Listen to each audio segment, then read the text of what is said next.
Imagine an artifact born in the desert, crafted by former slaves, yet built with the precision of a modern laboratory. Imagine a golden chest so sacred, so overwhelmingly powerful, that a single unauthorized touch meant instantaneous death. This wasn't a myth. It was a divine blueprint for an object that blurred the lines between faith and physics, between the spiritual and the shockingly scientific. Today, we will reconstruct the Ark of the Covenant, piece by perilous piece, uncovering its impossible materials, its deadly rituals, and the enduring mystery of where this divine weapon rests today. Stay with us, as the story is more incredible than you can imagine. After 400 years of servitude making bricks in Egypt, the nation of Israel was free but destitute in the Sinai wilderness. It was here, atop a thunderous mountain shrouded in cloud, that God gave Moses a set of instructions, not for survival, but for construction. The task was to build a divine object with exact measurements, specific materials, and detailed techniques. A single error would render the entire project useless and potentially fatal. The first problem was staggering.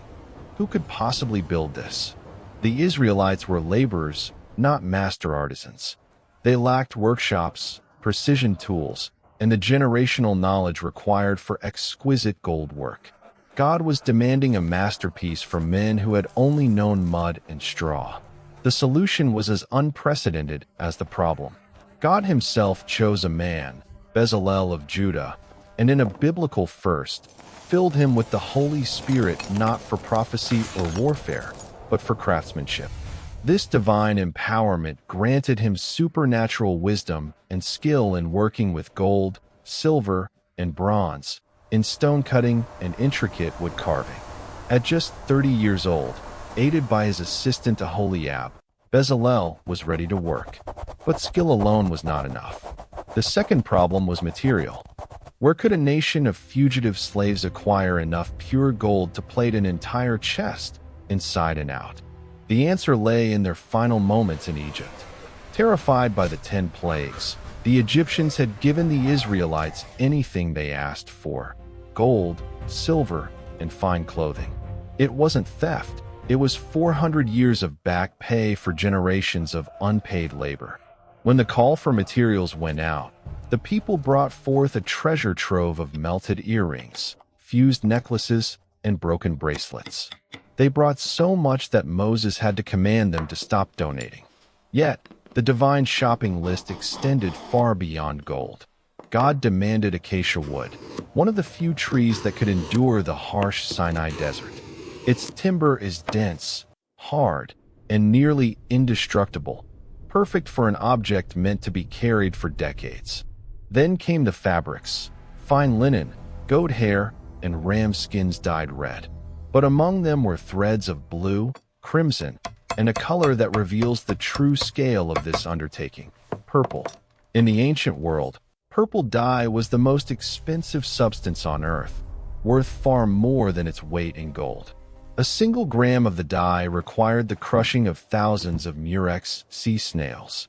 Yet God demanded entire threads of it. Where did desert wanderers get this? They likely brought it from Egypt. The Egyptians, trading with the Phoenicians, had access to these elite fabrics. In their haste to see the Israelites leave, they had handed over not just common clothes, but the garments of their nobility, materials typically reserved for pharaohs. With impossible skills and priceless materials assembled, Bezalel began to construct an object that could kill any man who touched it. The first rule was absolute precision. The chest had to be exactly 15 meters long, 70 centimeters wide, and 70 centimeters high. A finger's width off, and the entire project was a failure. Bezalel likely used knotted ropes, an Egyptian technique for precise measurement, to cut the acacia wood to the millimeter. But the woodwork was just the foundation. God had ordered the ark to be coated in pure gold, inside and out, presenting a deadly technical challenge. Pure gold is soft. You can't simply glue it onto wood. Bezalel had to hammer the gold into malleable sheets, thin enough to shape, but not so thin they would tear. He would then affix them using either minuscule gold nails or a natural resin adhesive. Every centimeter had to be perfectly covered. Any exposed wood would nullify its sacred purpose. This created a three-layer structure: a core of acacia wood, an inner lining of pure gold, and an outer shell of pure gold. This layering made the ark incredibly heavy, around 150 kilograms. Finally, a golden crown, or molding, was placed around the top edge. This wasn't mere decoration, it was structural reinforcement. But modern engineers have noticed something astounding about this design. The structure, conductor, is identical to a giant electrical capacitor. Gold conducts electricity, while the dry acacia wood is an excellent insulator. As the ark was carried through the dry, static-filled desert air, it would naturally accumulate a massive electrical charge. The two sculpted cherubim that Bezalel was to place on the lid, their wings nearly touching, would have functioned as discharge points, concentrating the energy like a primitive Tesla coil. If someone with a different electrical potential touched the ark, they would complete the circuit, and a charge of potentially tens of thousands of volts would surge through their body. Instant, seemingly inexplicable death. Bezalel, unaware of the physics, knew only that he had to finish the lid, which would become the most dangerous place on the planet. The ark was built, but its power came from what was placed inside. First, the two stone tablets containing the 10 Commandments, inscribed by the very finger of God. But these were the second set. When Moses first descended Mount Sinai with the original tablets, he found the people worshipping a golden calf. In a fury, he shattered the stones. God commanded him to cut 2 new tablets and ascend the mountain again, where the laws were rewritten. These replacement tablets, a symbol of God's mercy after Israel's failure, were placed inside. Alongside them went Aaron's staff. When the people questioned Aaron's leadership, God devised a test. 12 staffs, one from each tribe, were left in the tabernacle overnight. The next morning, 11 were unchanged, but Aaron's dead wooden staff had miraculously budded, blossomed, and produced ripe almonds. This living dead stick was placed in the ark as an undeniable sign of God's chosen authority. The third item was a golden jar of manna, the mysterious bread from heaven that sustained Israel for 40 years. The strangest part? Manna would rot and breed worms if kept overnight. Yet, the portion inside the ark remained perfectly preserved for centuries, a testament to God's unending provision. Together, these 3 objects represented God's law, God's authority, and God's provision. But the contents were only half the story. Carrying the ark was a ritual governed by rules so strict that breaking one meant immediate execution. Only Levites from the family of Kohath could carry it, and even they underwent 7 days of purification beforehand: ceremonial washings, sexual abstinence, fasting, and burnt offerings. When it was time to move, priests would enter the Holy of Holies, cover the ark with multiple layers of veils and skins, and then insert long acacia poles through golden rings on its sides. The poles were the only permissible way to handle it. No hands could ever touch the ark itself. 2 men on each side, on their shoulders, walking in perfect sync. A stumble, an instinctive grab to steady it, could be fatal. And that is precisely what happened to a man named Uzzah. King David was bringing the ark to Jerusalem, but he made a critical error. Instead of having the Levites carry it, he placed it on a new ox cart. The procession moved along until the oxen stumbled, the cart lurched, and the ark began to slide. Uzzah, walking alongside, reached out his hand to steady the sacred object. He fell dead on the spot, struck down by divine wrath. It wasn't an accident. It was a violation of a direct command. The ark's power wasn't just defensive, it was an offensive weapon. When Israel marched on Jericho, a city with walls 6 meters thick, they didn't bring siege engines. They brought the Arkansas. For 6 days, they circled the city once, 7 priests blowing trumpets before it. On the seventh day, they circled 7 times. At the final trumpet blast, the people shouted, and the impenetrable walls collapsed. Archaeologists excavating Jericho in the 1950s made a bizarre discovery. The walls had fallen outwards, not inwards as they would during a normal siege. It was as if they were pushed from the inside. Was it acoustic resonance, a controlled demolition, or something else? If the ark was a capacitor, the combined frequencies of the trumpets and the shout could have triggered a synchronized electromagnetic pulse, releasing its stored energy and shattering the stone foundations. But this power was conditional. When Israel, living in sin, took the ark into battle against the Philistines, assuming automatic victory, they were slaughtered. 30,000 men died, and the ark was captured. Its power was not in the object, but in obedience to the God it represented. Once a year, on the Day of Atonement, the high priest would perform the world's most dangerous ritual. He was the only person allowed to enter the Holy of Holies, and only on this one day. After days of personal purification, he would enter with a censer of burning coals and incense. The resulting cloud of smoke was crucial.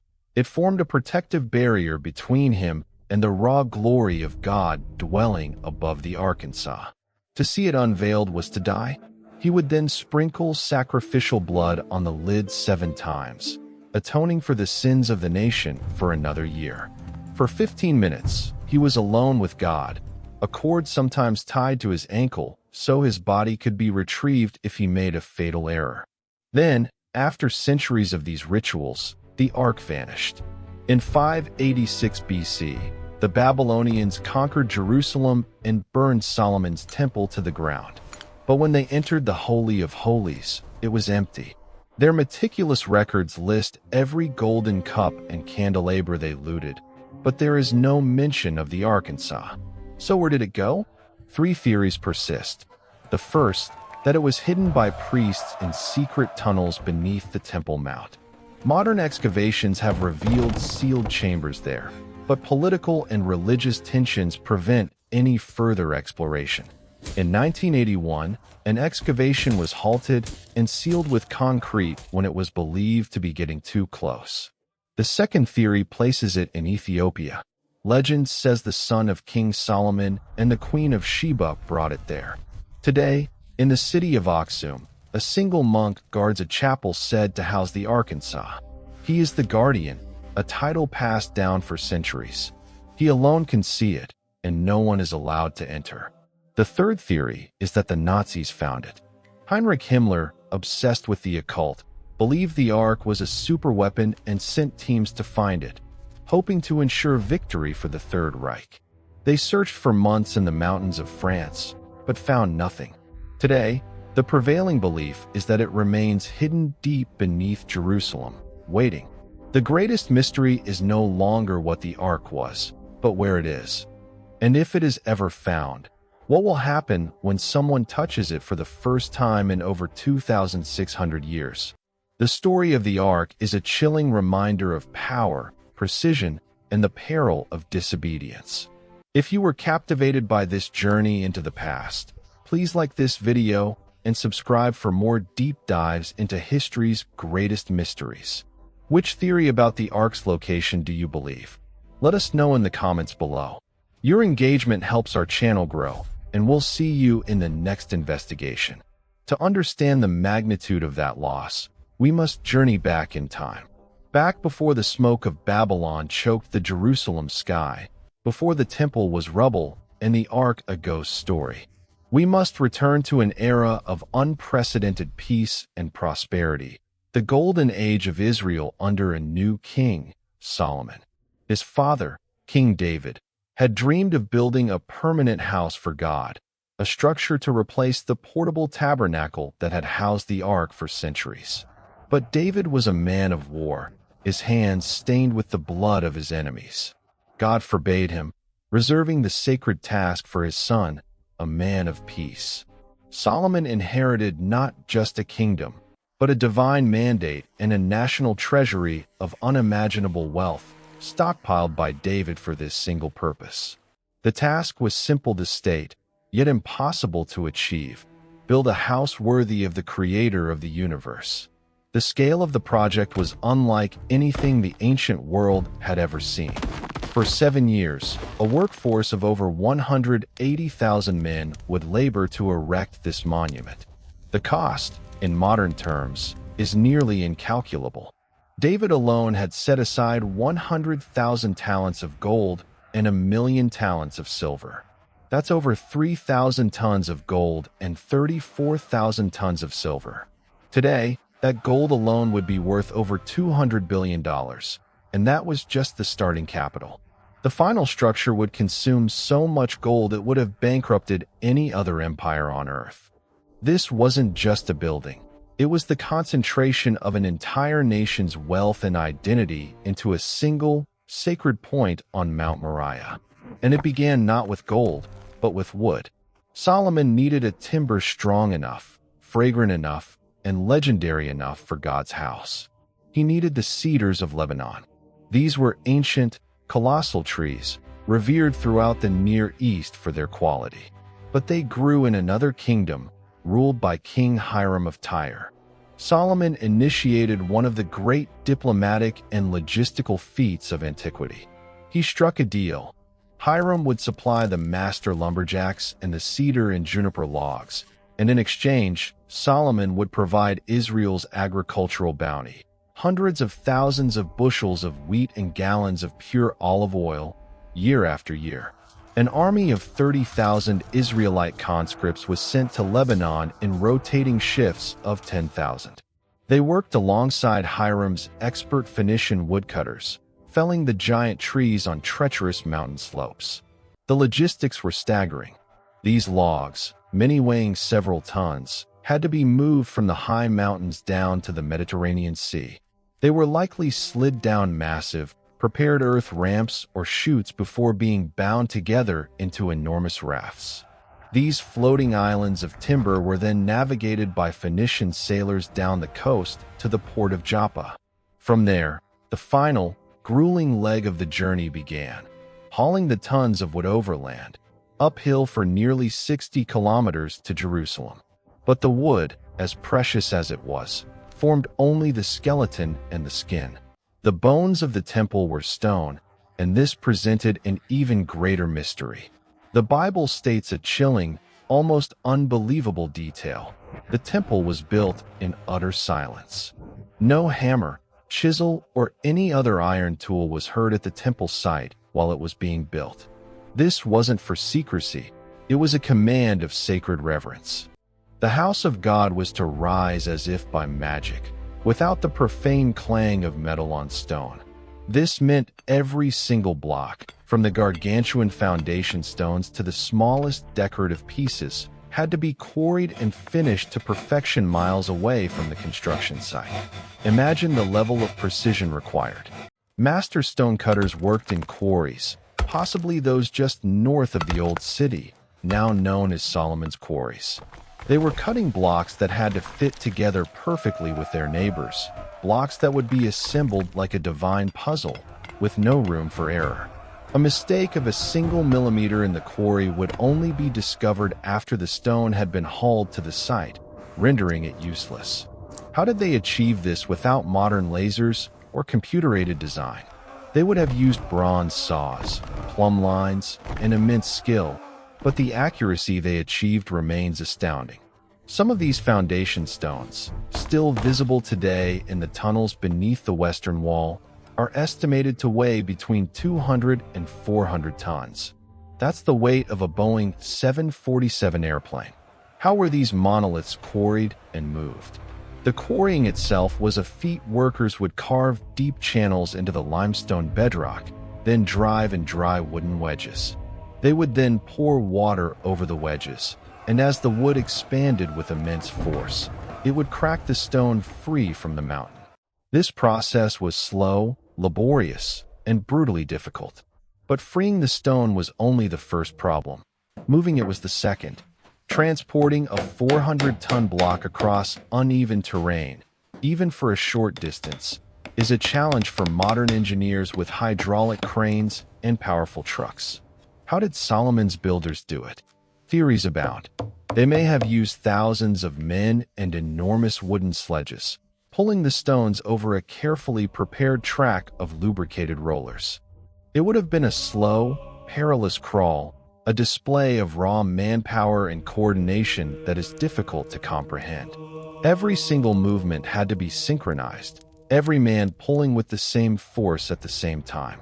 One slip, one broken rope, could mean disaster, crushing workers and destroying the priceless, perfectly cut stone. This monumental task fell to a vast, meticulously organized labor force. Solomon instituted a nationwide levy. 70,000 men served as carriers and common laborers. Another 80,000 were sent to the mountains as stonecutters. These were not slaves, but conscripted citizens, overseen by 3,300 foremen. It was a logistical operation on the scale of a full-scale military campaign, sustained for 7 straight years. Food, water, and shelter had to be provided for this city of workers. Their labor was the true foundation of the temple. As the stones arrived in Jerusalem in eerie silence, they were hoisted into place. The outer structure rose, a massive, windowless fortress of white limestone that would have gleamed under the Middle Eastern sun. But the true glory was hidden inside. Once the stone shell was complete, the interior work began, and this is where the wealth of the kingdom was truly unleashed. Every square inch of the interior walls was paneled with fragrant cedar wood, so that no stone was visible from the inside. The floors were laid with planks of juniper. And then came the gold. Solomon ordered the entire interior to be overlaid with pure, hammered gold. The walls, the ceiling, the floor, the massive double doors leading into the main hall and the inner sanctuary, everything was covered. It was a house made of solid gold. But it wasn't just a flat, gleaming surface. Before the gold was applied, the cedar walls were intricately carved with figures of cherubim, stylized palm trees, and open flowers. This incredible detail, a forest of sacred art, was then meticulously covered by the golden sheath, every contour and line preserved beneath the precious metal. Imagine standing inside, the air thick with the scent of cedar, and every surface, from the floor beneath your feet to the ceiling high above, glowing with the warm, soft light of reflected gold. In the main hall, 10 golden lampstands, 5 on each side, illuminated the space, their light dancing off 10 golden tables laden with the sacred bread of the presence. But all of this, the entire opulent structure, was merely the antechamber. It was the prelude to the final, most sacred space on earth, the Holy of Holies. This inner room was a perfect cube, 20 cubits in length, width, and height, approximately 9 meters in each dimension. Like the main hall, its walls, floor, and ceiling were covered in the finest pure gold. But here, Solomon added a new, awe-inspiring feature. He commanded his craftsmen to carve 2 colossal cherubim from olive wood. Each stood 10 cubits, nearly 5 meters, tall. They were positioned side by side in the center of the room, and then they too were overlaid with gold. Their scale was immense. Each cherub had 2 wings, each wing 5 meters long. They stood so that one outer wing of each cherub touched the opposite walls of the chamber. Their other 2 wings met in the exact center of the room, outstretched and touching tip to tip. Beneath the shelter of these giant, golden wings, in the very heart of the golden cube, in the center of the most expensive building in the ancient world, was placed the Ark of the Covenant. After centuries of wandering, the sacred chest finally had a permanent home, a throne room where the glory of God would dwell, shielded from all human eyes except for one man, once a year. The silence of the construction was over, and the temple was ready for its divine inhabitant. The day of dedication would bring a display of power not seen since the days of Mount Sinai. The entire nation of Israel stood assembled before the gleaming white and gold edifice. A sea of people, from the elders of the tribes to the youngest children, their eyes fixed on the new house of their God. Solomon, dressed in royal splendor, stood on a bronze platform, raised his hands to heaven, and began to speak. He dedicated the structure not as a box to contain the infinite, but as a point of contact, a place where heaven and earth could meet, a place where a sinner could find forgiveness and a foreigner could find refuge. His prayer echoed over the silent crowd, a plea for God's eyes and heart to remain there perpetually. The prayer concluded, and the air grew still, thick with anticipation. Then it happened. Not thunder, not an earthquake, but a silent, brilliant tongue of fire descended from the clear sky. It struck the altar with impossible precision, consuming the thousands of sacrificed oxen and sheep in a single, instantaneous, and smokeless inferno. At the same moment, a light, a tangible presence so dense and overwhelming it was described as a cloud of glory, flooded the temple. It poured from the Holy of Holies, filling every chamber, driving the priests out. They couldn't stand to minister, for the glory of the Lord had filled the house. The people fell on their faces, their awe mixed with a profound terror. They had witnessed the divine acceptance of their work. The God of the universe had taken up residence in their city. For the next 4 centuries, the temple was the undisputed center of Israel's universe, its spiritual heart, political symbol, and economic engine. Pilgrims from across the known world traveled to see its splendor and offer sacrifices. The daily rituals, the smoke of the morning and evening offerings, the chants of the Levites, and the great national feasts of Passover and Tabernacles became the rhythm of the nation's life. The Ark of the Covenant sat undisturbed in its perfect, golden cube, its power shielded from the world, a constant reminder of the covenant made in the wilderness. It was an era of unparalleled divine presence. But it would not last. The seeds of its destruction were sown by Solomon himself. His foreign wives brought their foreign gods, and soon, altars to Ashtoreth and Molech were built on the hills overlooking the very temple he had dedicated. After his death, the kingdom fractured. A slow, agonizing spiritual decay set in. Kings rose who defiled the temple with idols, who ignored the law held within the ark, and who led the people into rampant apostasy. Prophets like Isaiah and Jeremiah walked its courtyards, their voices echoing with desperate warnings of the coming judgment, but they were ignored, persecuted, and silenced. The divine glory that had once filled the house so powerfully began to withdraw, leaving behind a hollow, gilded shell. The judgment, when it came, was absolute. In 586 BC, after a brutal 18-month siege that left the population of Jerusalem starving and desperate, the armies of Babylon breached the walls. The Babylonians, under the ruthless Nebuchadnezzar, were not merciful. They poured into the city, slaughtering, looting, and destroying everything in their path. Their final target was the temple. Soldiers who worshipped idols of stone and would storm the sacred courtyards, laughing as they stripped the gold from the lampstands and the tables. They shattered the giant bronze pillars and carried away every precious item they could find. And then they set it on fire. The magnificent cedar beams from Lebanon, now centuries old and dry, erupted in flame. The fire raged, melting the gold overlays, which ran like rivers between cracking stones.